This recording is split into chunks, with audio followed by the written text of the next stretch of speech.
Dr. Greg Nye. Welcome back to the Deep Dive podcast. And the topic today is influenza. And the flu is getting a lot of headlines now. There's apparently an atypical severity around the globe. And we'll go through some of that. And there's some things that need to be said about kind of the increasing incidence and severity of influenza that is now being talked about.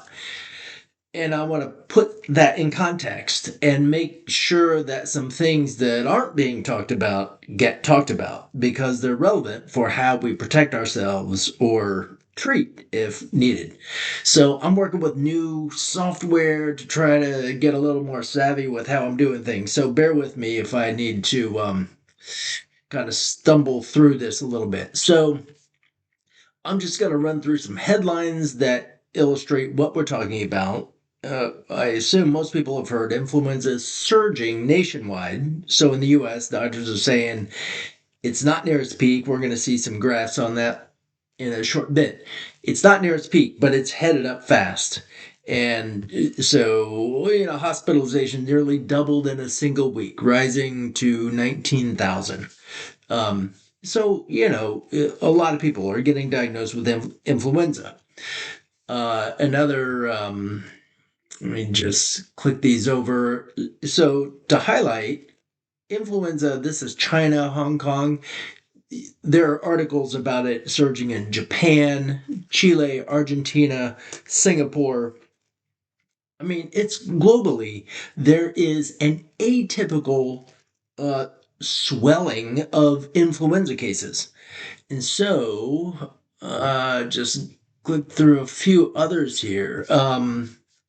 Let's see, this one, what am I looking at? Oh, what caught my eye about this? So here's just an article saying it's one of the most severe in decades. While it's rare to have back-to-back bad flu seasons, it's not unheard of. All right, true, it's not. But this particular season, and in fact, string of seasons, are back-to-back severe influenza seasons. I'm not sure the graph is in this. Yeah, actually, here's a graph. Hopefully, you're seeing that. Yeah. So there we've got, you can see the 22-23 season, and then slightly higher peak from 22-23 to 23-24, just a little bit higher. And then we go to 24-25. There were two peaks, higher and then way higher, 24-25. And then you can see down here how we're kind of on this rocket up on the 25-26 season. So just to kind of put in perspective that these are waves of what are considered to be severe seasons. Oh yeah, I just wanted to highlight that in many places this is showing up in an atypical way, meaning, so in the United States, we have a typical flu season. That's the winter, so I think, it's officially considered to start in like October, November, and it goes through, essentially the spring. In these other places, there's an unusual, significant spring increase in influenza A and respiratory viruses in multiple regions. So it's starting. The flu is showing up in many countries. I just picked one here. Flu is showing up in many countries during a time of year that is not typical. So we have two things that are not typical: the back-to-back severe season and when the flu is showing up. And I'll get now into why I think all this is important for us to be keeping in mind. So one thing that I want to make sure that is understood here is the way in the conventional world, it's sort of a lot of things about why we get sick are considered random. Well, you just do or you don't. But obviously we have an immune system, and our immune system prevents fights against the various things that we're exposed to all the time. And the first line of defense is called our innate immune system. These are natural killer cells and other components. So just highlighting here, just so you know I'm not making it up, the innate immune system is the host's first line of immune defense against any invading pathogen. There are several aspects of the innate immune system that are all kind of geared toward preventing an infection from getting established if we get exposed to something. Lots of activations that happen with the innate immune response. Here's another innate immunity to influenza, because I want to just highlight it fights against any infection, including influenza. When our innate immune system is strong, it makes it less and less likely that upon exposure to influenza, we will become infected by it. So, the innate immunity is crucial for protection against viruses and bacteria. Very, very important. So, with that in mind,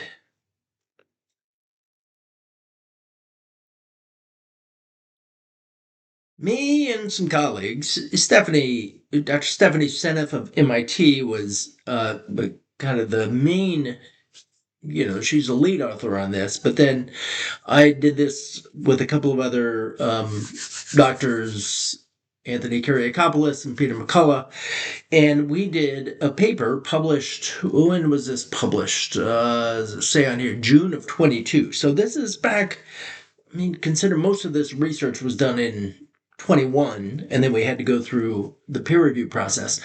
So the year that the vaccinations were introduced, we did this paper where we kind of itemized all the ways in which these mRNA shots, due to the lipid nanoparticles, due to the way that they are inducing lots of these changes with what are called G quadruplexes, which are kind of these three-dimensional RNA structures within cells that control a lot about cell behavior, the production of exosomes and these microRNAs, we document many ways in which these shots are suppressing innate immune function. And then we go on to explain why, in doing so, this will put people at much greater risk of both infectious diseases and cancer. Now, I can't, it's for another podcast to go into all the ways in which, that exactly played itself out. But for this in particular, I just want to highlight why this is extremely relevant to the influenza that we're seeing evolving year to year into more and more severe waves.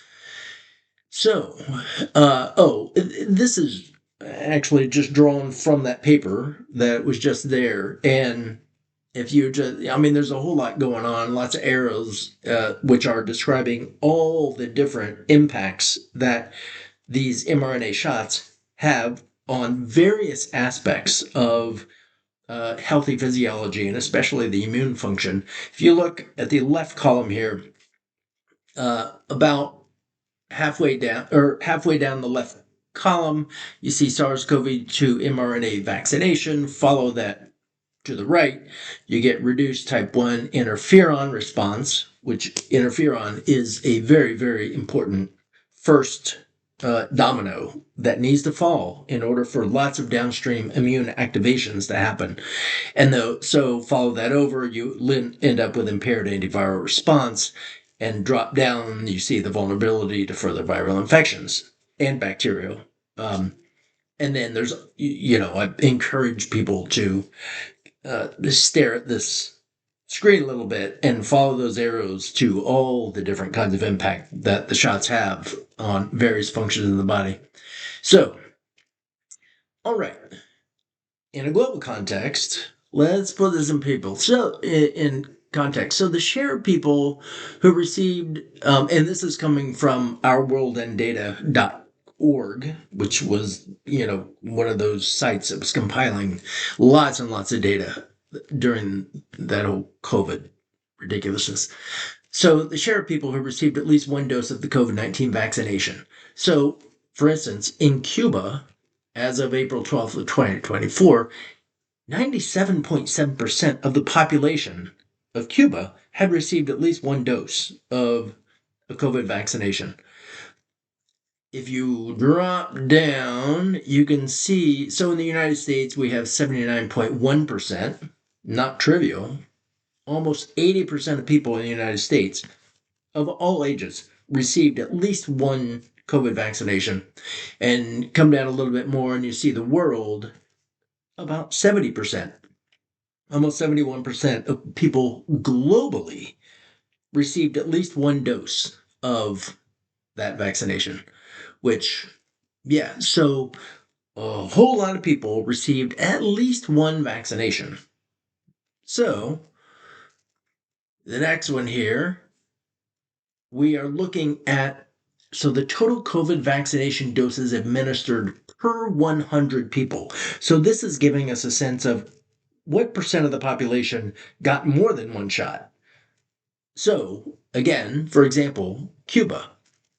Per 100 people, there were 415 doses given out. So, on average, each person in Cuba got a little more than 4 shots each. And you can follow this down: Chile, Singapore, Cuba by far and away the most. But again, we come down to the United States and you can see 198 people, or no, 198 shots were done per 100 people. So of the people who got shot, right very close to each person got 2 shots. Not quite 200 shots per 100 people, but really close to it. And worldwide, you can see 171 shots per 100 people. So globally, you look at all the people who got a shot, a significant majority of them got 2. Now, one of the things that we brought up in the paper that I had highlighted before, and we talked about in other papers subsequent to that, it would be expected that the more shots someone gets, the more suppressed various cellular functions are going to be, including innate immunity. So, okay, now let's close that down. Um, so, to just make sure the context is clear, this shot was introduced in 2021. It was given out to billions of people globally, and most of them received more than one shot. The shots suppress innate immune function in very specific ways. Innate immunity is our primary defense against influenza and other types of infection. And so, since the introduction of those shots, we are seeing these increasingly severe waves of influenza that are kind of sweeping around the globe and showing up at times that influenza doesn't typically show up. I'm saying nobody should be surprised about this. We have a global population whose innate immune function has been suppressed in what I think is probably a dramatic way. And the more shots, the more suppression. So, unfortunately, our healthcare system is not set up to help people understand what they can do to alter that situation, to enhance their own innate immune system and thus protect against influenza should it be in the environment, or to even recover more quickly, have less severe symptoms. There's a wealth. I mean, I'm just going to touch on a couple of studies here. So there's a whole set of nutraceuticals, so nutrients and various kinds of molecules that are natural, derived from nature, modulators of immune function, and specifically innate immune functions. So we're talking about natural killer cells and cytokines that activate the immune system that are a part of innate immune function. So vitamin, this one is just going to review mineral salts, polyunsaturated omega-3 fatty acids, phytocompounds, probiotic strains, da da da da da. There's a lot of evidence that very specific nutrients will activate innate immunity. So there are many things that we can be doing in that regard to keep ourselves protected. Here's a compelling link between physical activity and the body's defense system, including innate immunity. And I think, I guess I didn't highlight anything here in particular, but the point is, there is a wealth of data to say that when we are physically active, putting exercise stress on the body, and in fact, I think I've got here's just, from that article, this is a image that just shows essentially exercise is like a pump. It is forcing blood more actively through the body. And when it does that, the blood inevitably interacts with our lymphatic system, which is where our immune system is living. And so by interacting with the lymphatics through that pumping action that exercise has on the body, it is stimulating many aspects of innate immunity. And, as it says down here, with improved immunosurveillance against pathogens, influenza and others, and cancer cells, while at the same time decreasing inflammation. So exercise, it is just tragic that there is not more public education about the many, many benefits, and almost it's really getting close to being essential that people are engaged in some sort of regular exercise. I think I've got another. Oh yeah, I wanted to put in one here because I write a lot about, publish about uh, deuterium and deuterium-depleted water in particular. And you can check out other podcasts. Oh, by the way, make sure you subscribe and like and tell all your friends and. And so in other research that I've done, other podcasts that I've done, I've talked about deuterium-depleted water and the role of deuterium in the body and how it gets regulated. And so I just wanted to check out, is there evidence that drinking DDW, deuterium depleted water, has a stimulating effect on the immune system? Well, yes, there is. And so just pulled up a study. This one in particular was with mice, because it's very well established that when you expose humans or mice to radiation, it suppresses their immune system. It kills off immune cells and makes them more susceptible to infections. What happens if you have the mice? So you have a control group that you don't have drink DDW, and then you have the test group where you have them drinking DDW. So you drink DDW in this group, you expose both groups to a very specific amount of radiation, and you see how much immune suppression happened in those two groups, how resistant were the two groups to infection.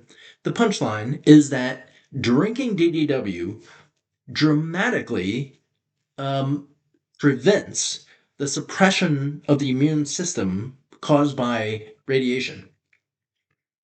Now, okay, this looked at just radiation, but what I would say is that the evidence, I've just pulled up one article, drinking DDW is a very important therapy that can be done to not only maintain the activity of the immune system, but it has many other important health benefits that also indirectly help the immune system. So, for instance, there's studies showing that drinking that water improves glucose tolerance so that blood sugar is better regulated. Well, that actually helps improve immunity. And so there are many other side benefits to drinking DDW. that is another big conversation on its own, because there are lots of different concentrations of deuterium that you can buy in the water. And if anybody wants to have a conversation about how to use it in particular health and disease states, of course, gregnow.com is how you find me.